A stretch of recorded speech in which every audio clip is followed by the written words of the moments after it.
Well, there's a lot of details I hadn't noticed over all the time that I've had this, because there's always something I'm working on. But eventually, when I do notice something, I fix it and upgrade it. Well, something I cannot do yet until I remake this Cloak of Levitation is to tilt this to give it that asymmetrical look. Took this apart, took the leather out. That's the old collar. The leather I had in the old collar. I have to get into storage to get a bigger piece. Or use the spare vinyl I have left over.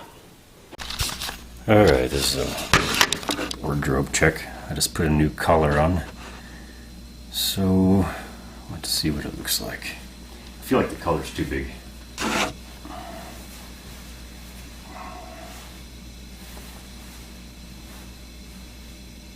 Pulls back too much. Damn it. Which means I have to take some off of the front, shorten it.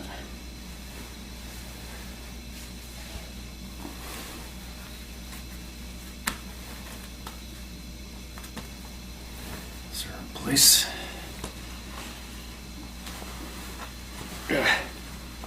Probably too much cloth inside it. It's awfully thick.